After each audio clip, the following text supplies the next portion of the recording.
Today I am here to discuss about the various English proficiency examinations.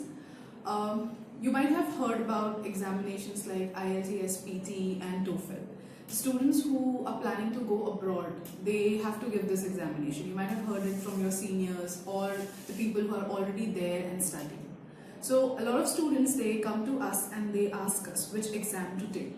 First of all, English proficiency tests or examinations, they are mandatory if you are planning to go abroad and study, because we are not native English speakers. So it is mandatory for us as the medium of instruction for the study or the course which you opt for in the foreign countries are in English. So now, first of all, let's talk about the difference between PTE, Ielts and TOEFL. Now, PTE is amongst the simplest examination content-wise. It's a computer-based examination, but the problem with PTE is it is not accepted everywhere in all the countries. PTE is accepted in Australia, New Zealand completely, in European countries like Ireland, few universities of Canada and few universities of USA, but not all the universities. So students mostly who are not looking for USA or New Zealand or Ireland, they mostly prefer to take either Ielts or TOEFL. Now, among Ielts and TOEFL, content-wise, both the examinations are similar, but the pattern of the examinations are slightly different. TOEFL is an internet-based examination, whereas Ielts is a paper-based examination.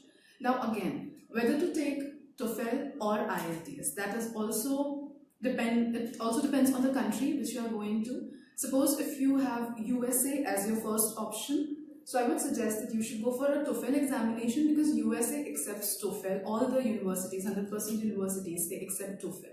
They started accepting Ielts also, but first you should prefer giving TOEFL for US. But if you are looking for European countries as well, or maybe Canada, Germany, you should also consider Ielts. You should take Ielts. They do accept TOEFL, but they prefer Ielts. Now the difference is, as I already told you, it is a paper-based examination. Ielts is a paper-based examination, whereas TOEFL is a computer-based examination. Now in Ielts, it's a normal perception that Ielts is easier than TOEFL. That is because it's a paper-based examination, and as an Indians, we are used to write paper-based examinations since childhood. So it is comfortable for us.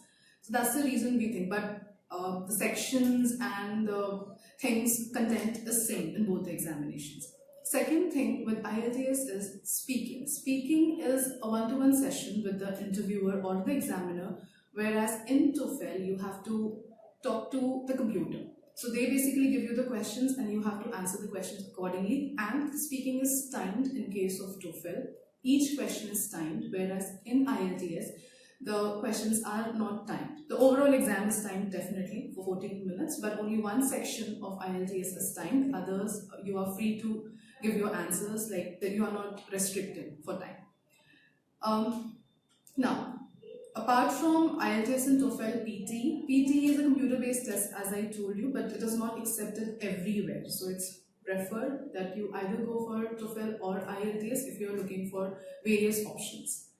Now, as far as preparation is considered, you should ideally give 7 tests for Ielts or TOEFL for practice on an average. If you are pretty weak in Ielts or TOEFL, then you can take a more number of tests. But if you are okay with your English, you have to take minimum 7 tests so that you become familiar with the pattern of the examination. Now, if you are looking for a post-graduation course, the requirement for Ielts is 6.5 bands, and some top universities, they might ask you for 7 bands. Whereas in TOEFL, 84 is the minimum requirement, and again top universities might ask you for 100 plus.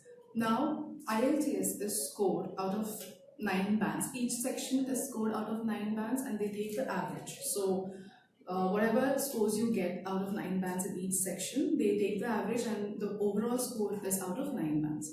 Whereas in TOEFL, it is scored out of 30, and they add up the scores of all the sections, and it will be out of 120. So 30 marks per section. Now, in case of TOEFL, It's a one-day examination, so you can go to the center and finish off with your examination in a single day. Whereas IELTS is a 2 days examination wherein you cannot decide the speaking date. Speaking date is decided by the authority from where you are booking the examination, that would be British Council or ITP. Now, you should always choose the examination depending upon the comfort level and the countries which you are keeping as an option, because most of the countries they accept IELTS, but depending upon the requirement and depending upon your ability and your comfort level, you can choose the examination. Now, there are 4 sections basically in both the examinations: listening, reading, writing, speaking. It starts, it's a 2 days, IELTS is a 2 days examination. So the main day, first day, you give your reading, writing and listening. Your speaking happens on a day after or a day before the examination. Whereas TOEFL, you can finish it in a single day. Now, let's talk about the speaking part. Now, speaking is something, first of all, in IELTS, it's like an interview. So you have to speak to the person, like you have to speak to an interviewer, and they ask you questions which are generic, like which are related to our day-to-day life. They're not going to ask you something which is there in a book or which is something technical and you have to study some extra stuff and go. They will be asking you the questions which are related to your day-to-day life. So basically they check your presence of mind and the relevancy of your answer. Every part of IELTS speaking is not timed, but yes, second part is timed. So basically they give you a topic and you have to speak on that topic for 2 minutes. So that is only the timed part in this. Then comes to the speaking of TOEFL. In TOEFL, basically they provide you, there are 6 tasks basically. So first 2 tasks are opinion based. So they give you a question and you need to answer according to what you think, and they time you to think, plus they also time you to give the answer. So it is completely, each question of TOEFL is completely timed. So here you don't get, here you are a bit stressed because you know the time is running and you have to think within the given span and you have to speak within the given span of time. Next 4 tasks, they give you the content. They either give you a passage and an audio, or they give you a conversation. You have to listen to that, you have to read the paragraph, you have to integrate it, and you have to speak the same thing in your own words. Basically, you have to interpret whatever you understand. You cannot add anything from outside. So you have to just cover up the points within the given time span. So they give you some extra time, say 30 seconds to think and to integrate whatever you have heard and whatever you have read, and then you have to speak within 60 seconds. So this is how your TOEFL speaking is. Now to improve speaking. For improving your speaking, the best thing is you can stand in the front of a mirror and you can take up a topic and speak.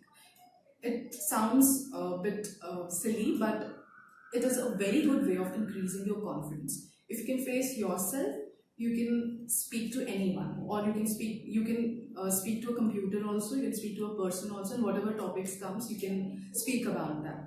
So this will boost up your confidence, or you can tell someone, your family member or anyone, to ask you questions and you can start answering. For IELTS, one part you can time yourself, and for TOEFL, it's better you take up the mock test because the questions are already timed in the mock test. So that will help you to at least speak within a given time. You can speak without, if there is no time constraint, but if there is a time constraint, then you have to conclude it. Okay, so this is one of the ways which you can use for speaking. You can read aloud to, like you can read a newspaper or a magazine loudly to improve your fluency. So this is how you can improve your speaking part. Coming to the listening section. Now listening section is almost same in both the examinations.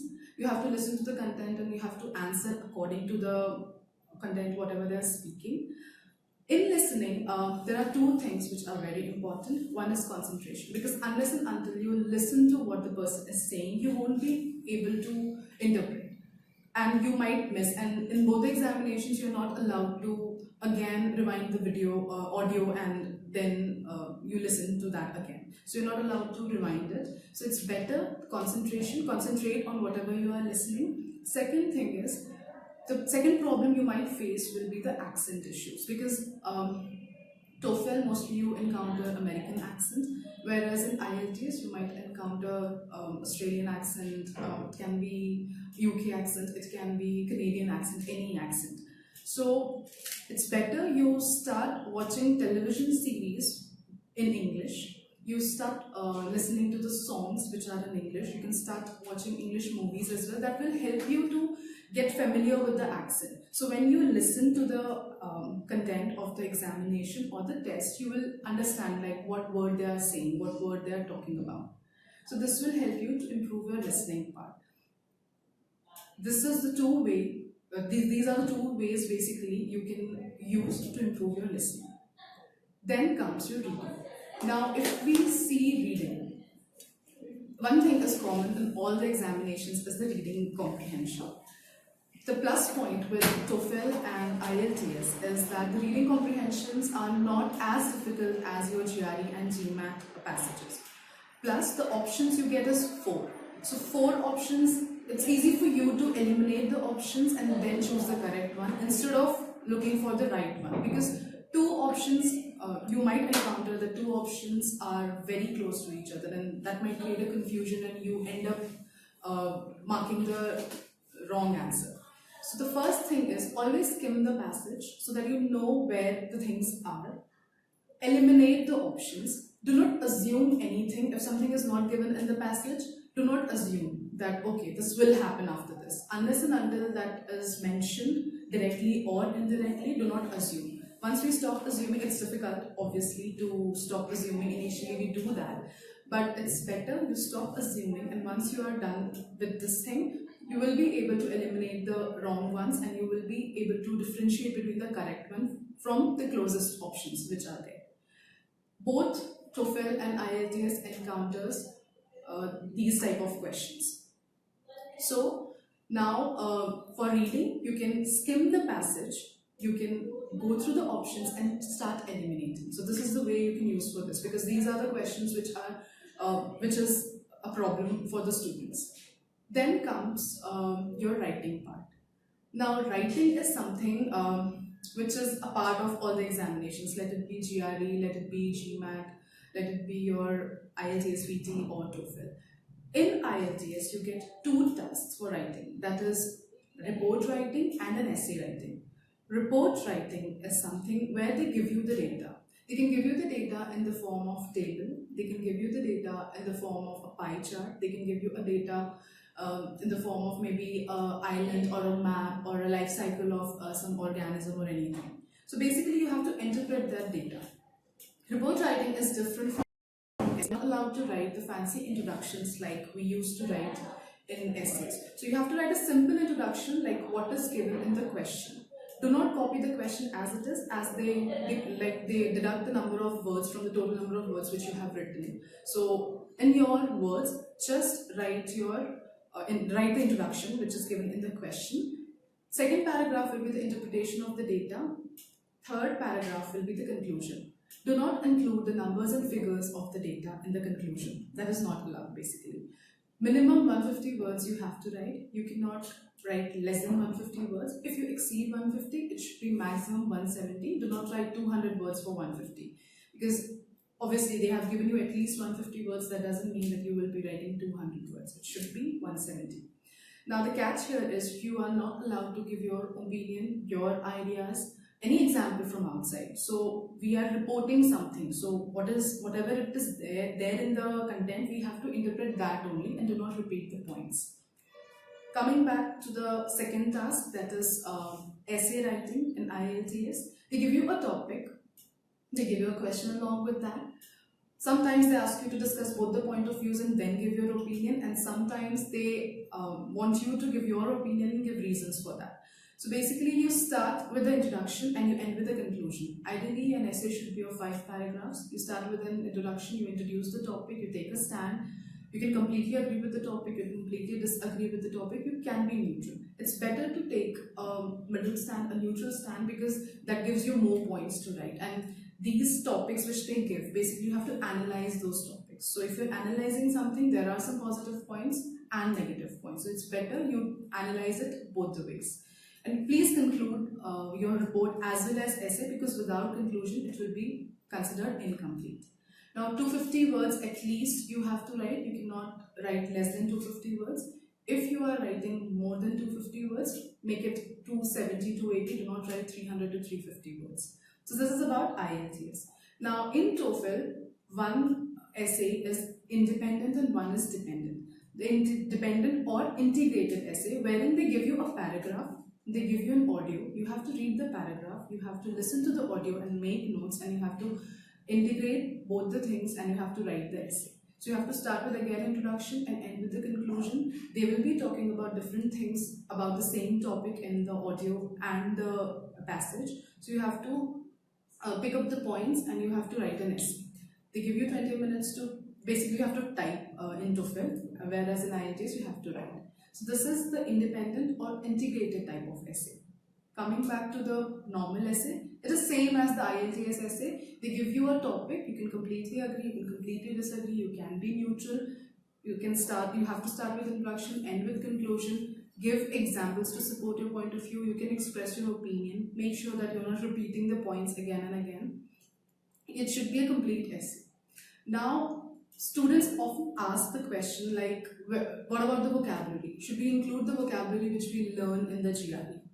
For the GRE preparation basically. See, it's a basic English language test, so I don't think it is not mandatory to use those words which are there in GRE. It's better you don't use that. Use simple words, short sentences. Do not write long sentences because it might complicate the whole sentence. You might start with the present tense and end with the past tense.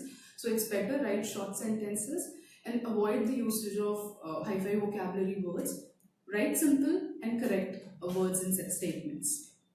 Now, in conclusion, I would like to say that both the examinations are content-wise same. It's just the pattern which is different.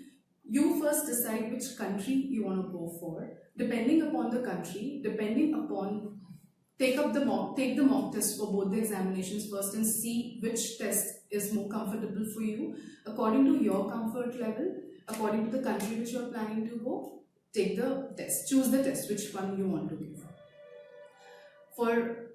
I hope this session was a bit informative for you. Guys, if you have any doubts, you can visit our website, you can comment on the video and ask your questions, whatever questions you have.